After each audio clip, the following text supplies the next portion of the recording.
En Russie, au milieu des années 1800, la dynastie des Romanov fut secouée par une étrange histoire d'amour. Nicolas, le fils aîné, devait succéder à son père, l'empereur Alexandre II. Il voulait épouser la délicate princesse Dagmar, la fille du roi du Danemark. Dagmar était une jeune femme douce que sa famille appelait Mini. Cependant, la mort prématurée de Nicolas met un terme à leur projet d'avenir. C'est Alexandre, son jeune frère, qui hérite du trône. Pour des raisons diplomatiques, ou peut-être parce qu'avant de mourir, Nicolas lui a demandé d'épouser sa fiancée, Alexandre va se marier avec Dagmar alors qu'il en aime une autre. Mais ce qui était une obligation morale se transforme en histoire d'amour.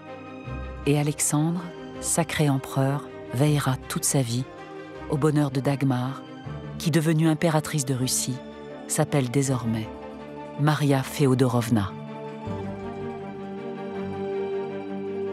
Une année, pour fêter Pâques, l'empereur offre à la tsarine l'œuf à la poule.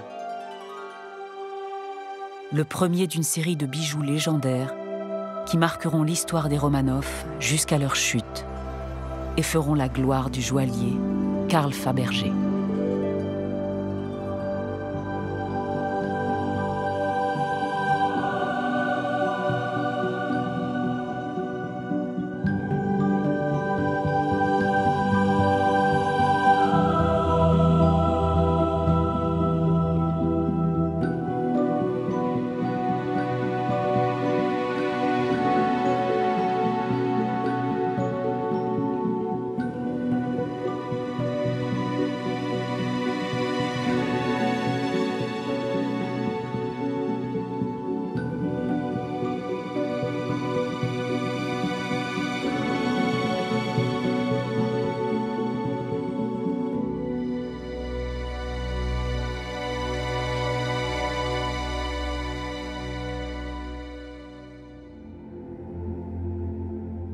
En 1685, Louis XIV avait chassé de France les ancêtres huguenots de Carl Fabergé.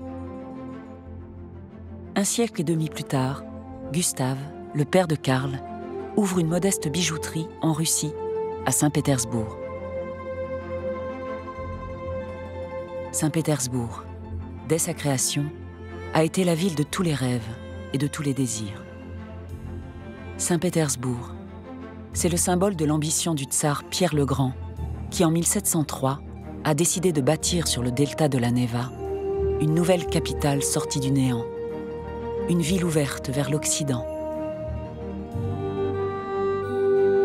une cité construite par des architectes venus d'Europe.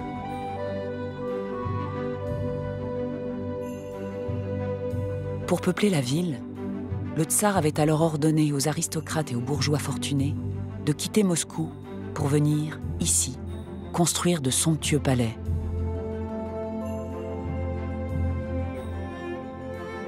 De s'installer sur une terre où en hiver la neige et la glace recouvrent tout.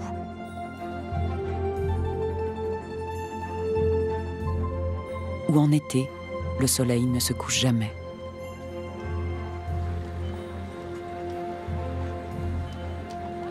Au fil des décennies, Saint-Pétersbourg était devenue une cité élégante qui rivalisait avec les principales capitales d'Europe.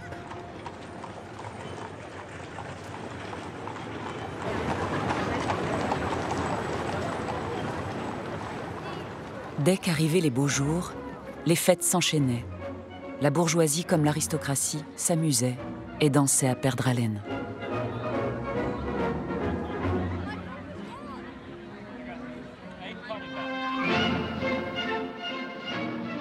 On ne regardait pas à la dépense, et les meilleurs joailliers rivalisaient de créativité pour attirer une clientèle fortunée, exigeante et souvent fantasque.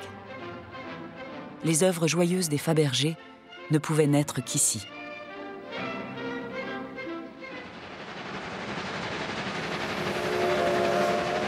En 1861, pour former son fils, Karl, Gustave l'envoie parcourir l'Europe. Il découvre les plus grands bijoutiers et visite les principaux musées à Francfort, à Londres, à Paris, à Rome, à Florence et à Naples.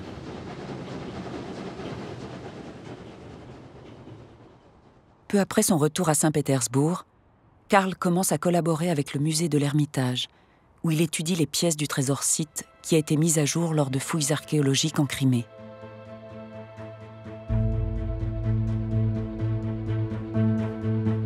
Il lance dans l'atelier familial la copie de ces bijoux exceptionnels.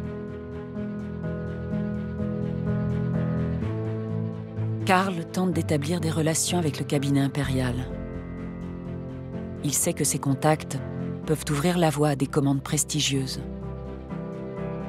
souvent liées à l'histoire de l'Empire et à la vie des Romanov. En 1866, lors du mariage du tsarévitch Alexandre et de la princesse Dagmar, la maison Fabergé est sollicitée par le cabinet impérial.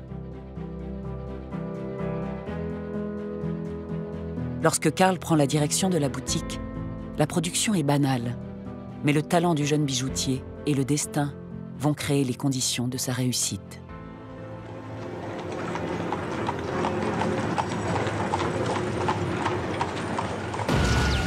Le 13 mars 1881, le tsar Alexandre II est victime d'un attentat et meurt quelques heures plus tard.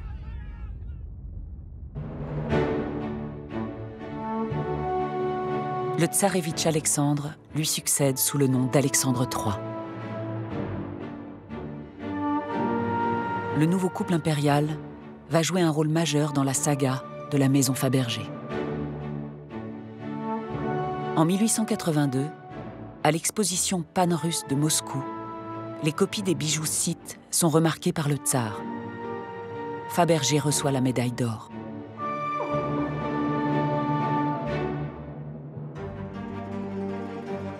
Chez les Fabergé, on travaille en famille.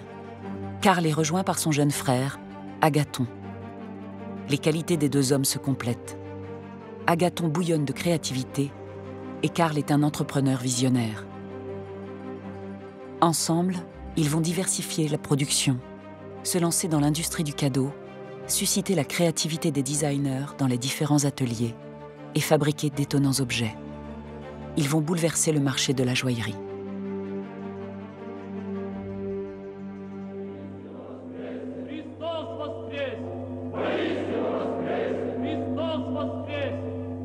En Russie, Pâques est la plus grande fête religieuse. Ce jour-là, l'Église orthodoxe marque l'événement avec plus de faste que pour toute autre fête. L'œuf est le symbole de la résurrection du Christ. En 1885, Alexandre III passe commande à Karl Fabergé d'un cadeau pour son épouse. Il souhaite lui offrir un œuf de Pâques hors du commun. C'est l'historique œuf à la poule. Fabergé conçoit un œuf en or, recouvert d'une couche d'émail blanc mat. Il mesure un peu plus de 6 cm. Il s'ouvre pour laisser apparaître plusieurs surprises. Tout d'abord une sphère en or, puis une poule dont le plumage finement ciselé est fabriqué avec des ors de différentes couleurs. Les yeux sont incrustés de rubis. Sous son aile, la poule cachait une minuscule couronne impériale et un pendentif en rubis qui, depuis, ont été perdus ou volés. Les trésors de Fabergé suscitent convoitise et désir.